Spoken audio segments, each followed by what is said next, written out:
everyone! Oh gosh, my voice is just messed up. I just finished the Portuguese video and I might take a little break and film later because I actually have to do 2 videos today if all goes well.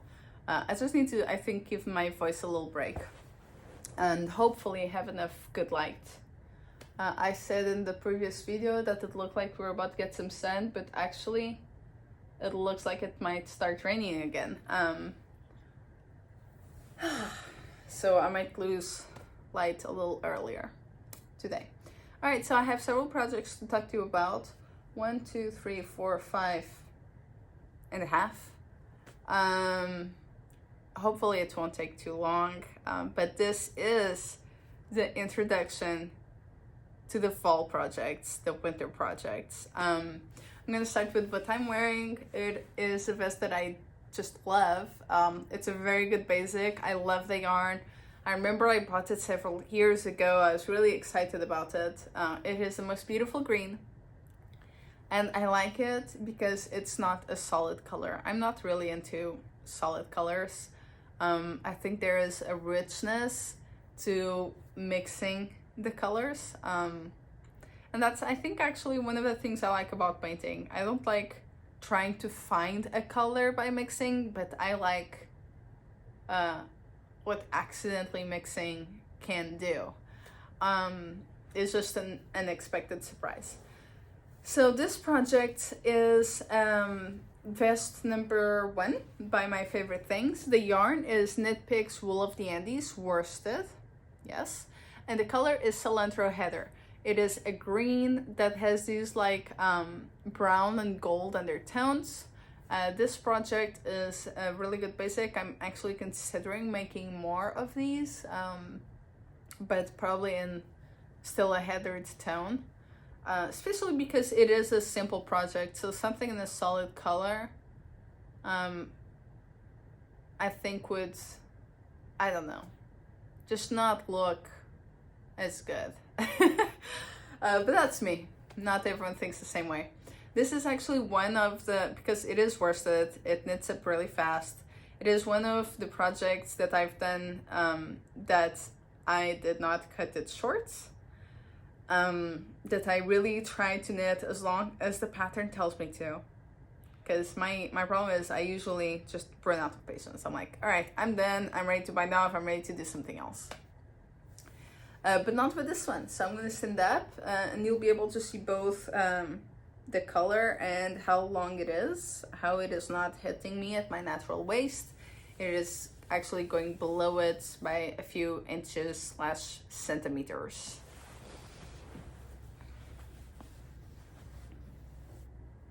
So this is my natural waist up here.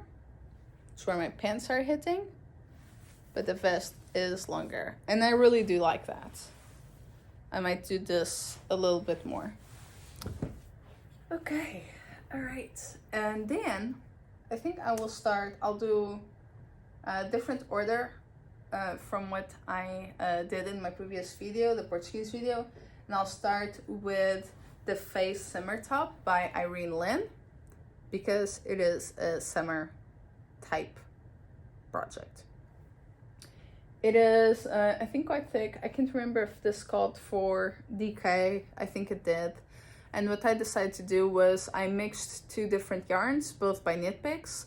The yellow one, which the color is Canary, is Curio number 10. And that is a mercerized cotton, 100%. And it is like really thin, like lace weight. And then I mixed that with this one here, which is 2-toned. It has like a cream and a light brown mixed together. And it is, what do you call it?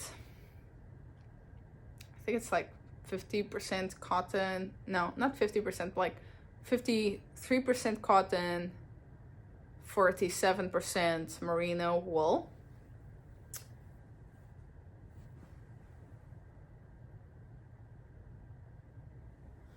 It has lots of cables, lots of texture.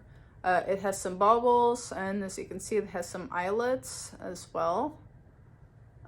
It is not hard. You have to pay attention. Personally, I wish I had followed the chart instead of trying to keep up with the text. I do not like to read the text.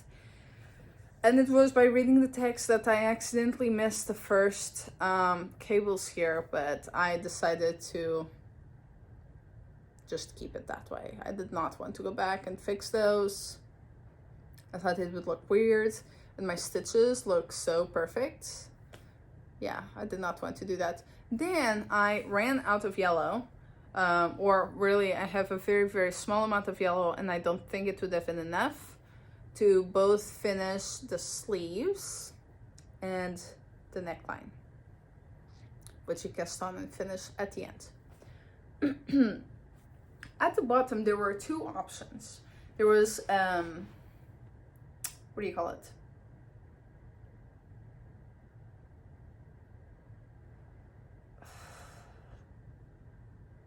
Ribbing.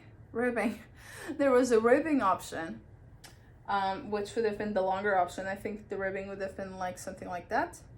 And there was a knit one row, purl one row sort of finish, which was planned to be much shorter, much closer to what I have here. Now this ends with something like that, but you can't really tell because it still rolls a little bit. So for the bottom here, I was totally okay with just binding off. I just got to the end of my chart and I bound off.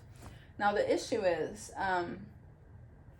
I actually knitted this shorter than what the pattern says because, as I said before, I sometimes run out of patience, and that is what happened in this case. I think I was supposed to have knitted the chart until more or less here, and I was just done. I was done with the pattern. It looks beautiful. It's great on the pictures too.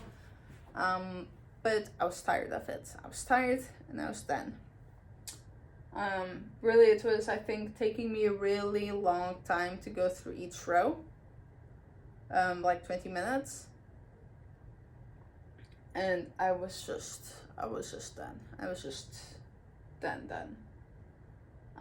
And I kept making mistakes, and I did not like making the bubbles.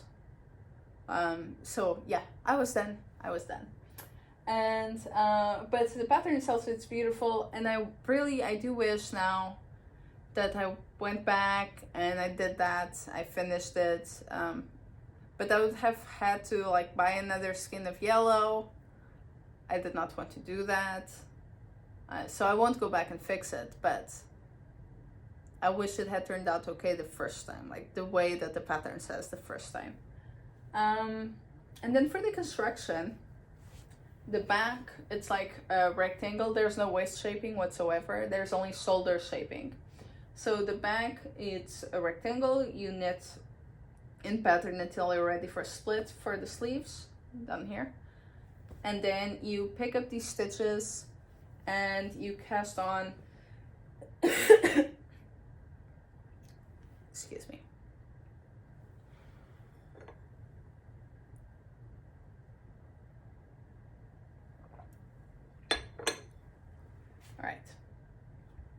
You pick up for the stitches, and then you keep knitting, you join in the front, you keep knitting, and then you join in the round for the body. Then at the end, that's when you do the little sleeve caps, this border here. And that's it. I really like it. It is a really dense, thick fabric, so I get to wear it without a bra, and it's fine. Yeah. And now another project by Irene, and this one you've heard me talk about before. It's the Boho style Mosaic Cardigan. I think initially I thought about doing size number 1, then size number 2, and then size number 3. And Effie is now with me in the room, just hanging out. Probably gonna make her bed, lay down, chill. Anyway, you've heard me talking about my journey, about the sizes, picking my size.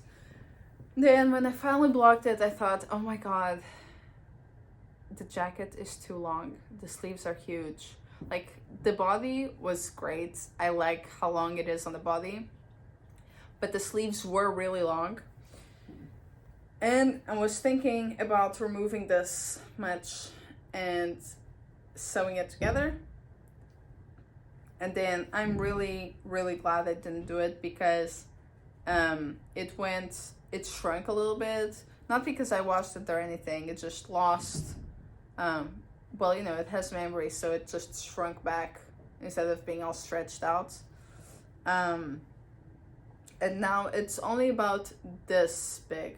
So what I do sometimes, not every time, not all the time, I mean, sometimes I just, I just fold it like this. And if I'm doing something where wide sleeves like these don't work, then I just roll it up till it's like this. And the float side actually kind of look pretty. I really love the yarn. I really want to knit a vest, and I think this one, and in this more caramel color. I'm gonna get closer so you all can see what the yarns are. But the main brown is Pegulhal by Retrosaria Pegulhal. And this is, I think, number 3. And then I think this caramel is the same thing, but number 4. The white is Rosários 4, Douro. And the color is number 1, and it's just a natural creamy color. And then this red is again the Retrosaria Pegulhal yarn, but it was dyed by Aimée, and the colorway is Lannister. Now, I've used Mondim before, and I find the Mondim dyed by Aimée versus by the original brand, Retrosaria Pegulhal, is a little bit more rustic, like just a little bit less soft. And I guess it might be like the treatments, or maybe how much dye they put. I don't know exactly how the process impacts, but that's how I felt when I picked it up.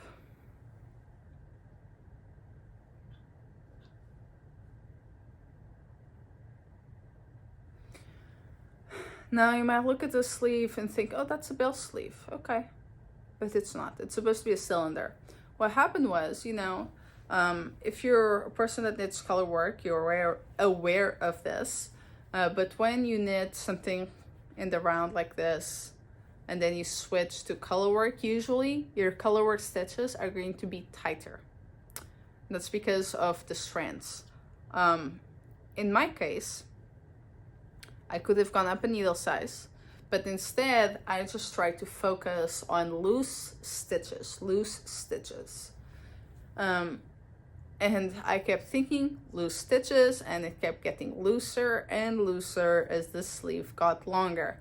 Now, it's not terribly noticeable. It was way more noticeable when I first finished and blocked it, but again, it's like it has sort of shrunk back to somewhere in between before being blocked and after being blocked, and it's way better. This is one of my favorite cardigans, if not my favorite cardigan so far.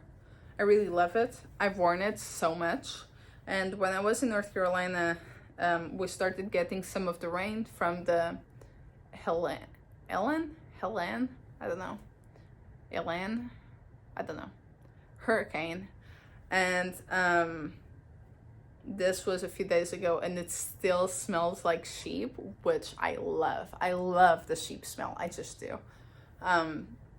Actually, growing up, my mother, she is a doctor, and it's not like in the US where doctors make a ton of money. You know, like a lot more than other jobs, except for maybe lawyers. And she works for the government. So she would have some, I guess that makes a difference. She doesn't work in the private system. She works for the government. And sometimes, I don't think this still happens, but I remember just growing up, sometimes she'd get presents, like Christmas thank you gifts from people that were her patients that were farmers. And sometimes they'd give her like cabbages, potatoes, around Christmas or Easter, like maybe some special meat like lamb or something. And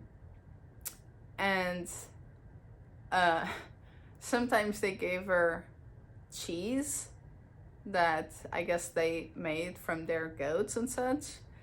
And the whole kitchen would just smell like goat. And the food was like amazingly delicious. But it was a smell that growing up, I thought was kind of weird. It really smelled like a farm.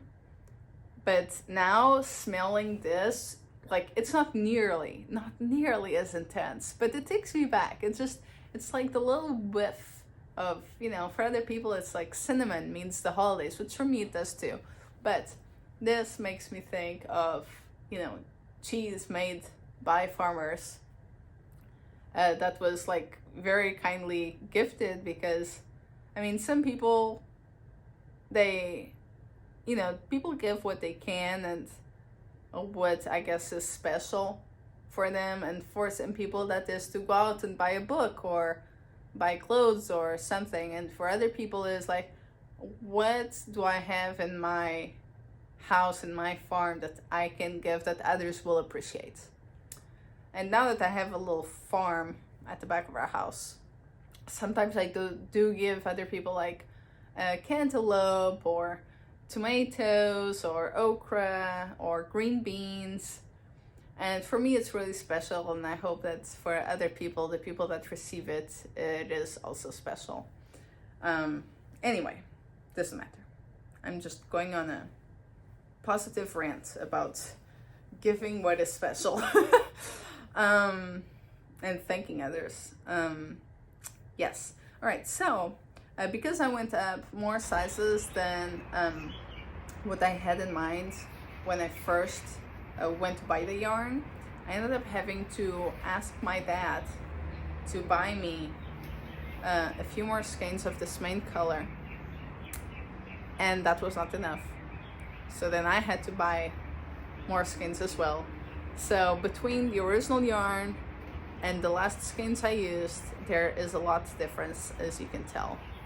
And I don't dislike it. I think it looks kind of cool, like when I wrap it, and it sort of looks like it's the same, but for people that have, I guess, more gifted sight to see colors better, then they can tell that there's a difference, and this is just a little bit more vivid than this, even though it's like the same colors. Yeah, so I think it looks kind of cool, and I'm glad it worked out.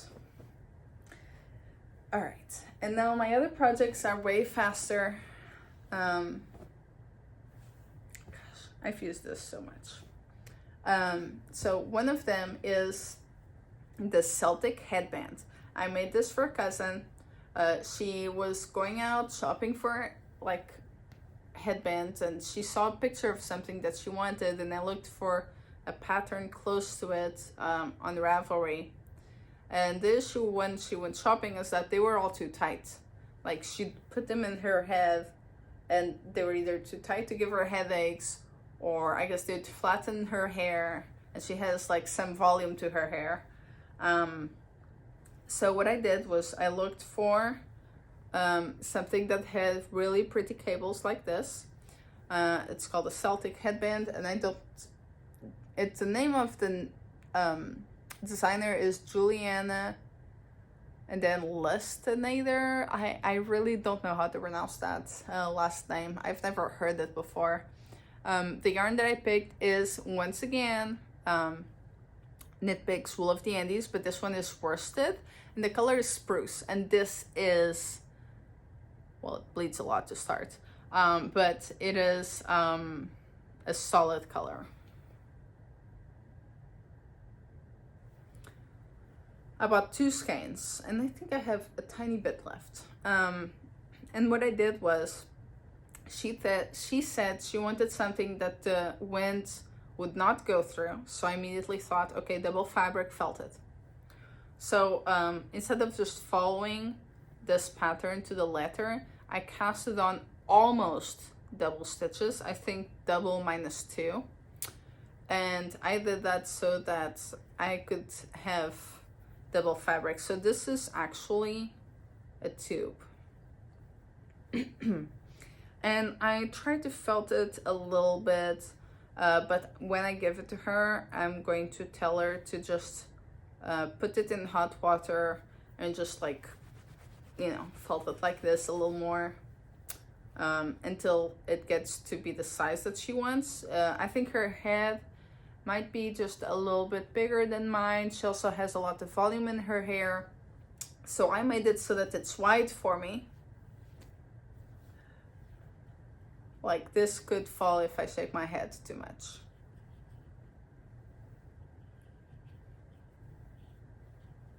It's a mess. But it does cover the ears. It has a little of a thick headband effect. Once she shrinks it, it might shrink a little bit in height. And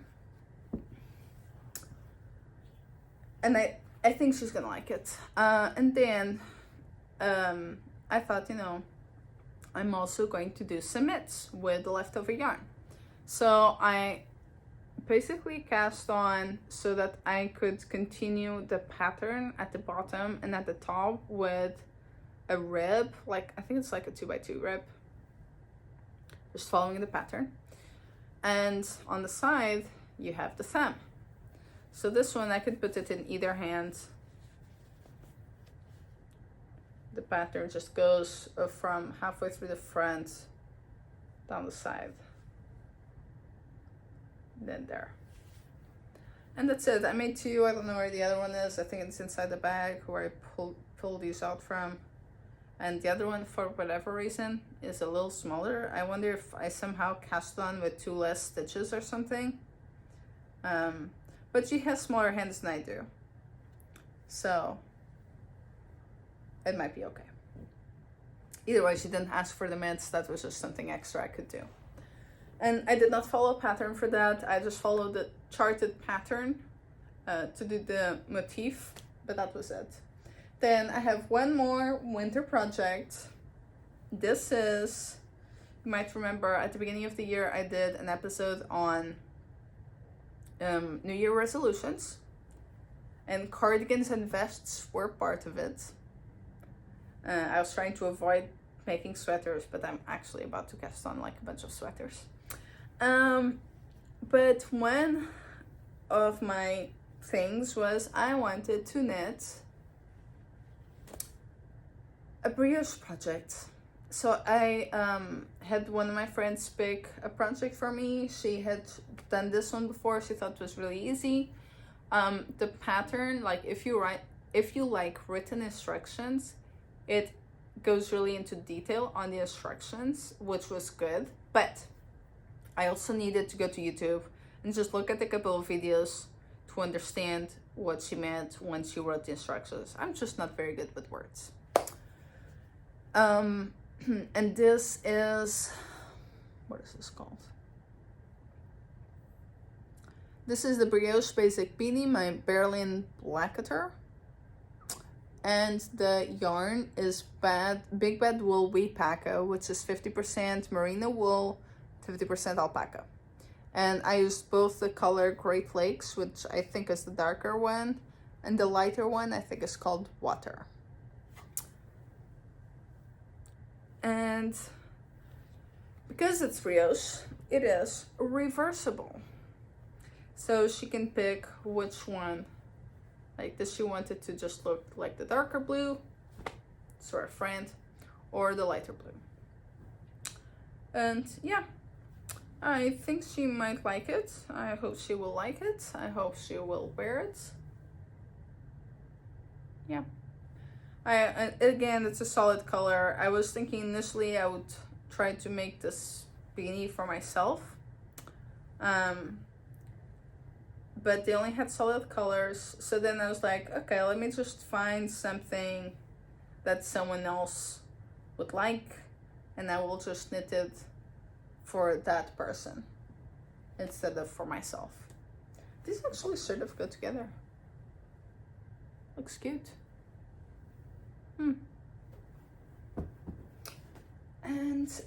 And then my cross stitching, which is going to be really fast. I just want to show you my progress.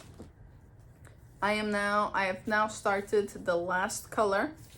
The last color looks a whole lot like the initial color. The last color is this blue inside the head of the sardine. This top sardine only needs to have that blue here for the tail.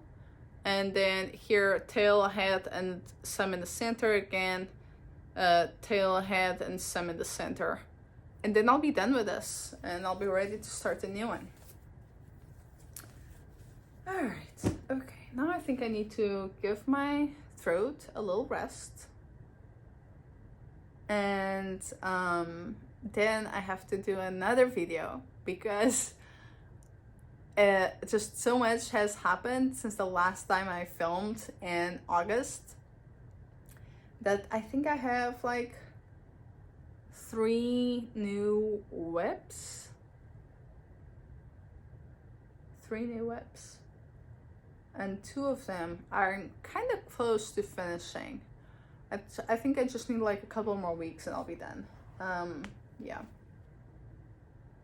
And I have a ton of new yarn too. But I think that I'll only talk about this new yarn as I'm about to cast on that project. Yeah. Alright, cool. Well, I hope you had fun. I certainly did. It's been good to talk about this. I've been really, like, every time I think, okay, I'm gonna film this weekend. I'm gonna film today. Something happens. I was actually going to film on Thursday, and then the hurricane thing happened, and we were on vacation in North Carolina, and we had to leave. So then I didn't. And I thought, okay, I'll film tomorrow. No, sorry, on Saturday, which was yesterday. And then I didn't, and finally, I'm finally doing it. All right, I'm gonna take a little break and hopefully start afterwards. Again, I hope you enjoyed it. Don't forget to leave a comment or a like. Subscribe if you haven't. And I'll see you next time.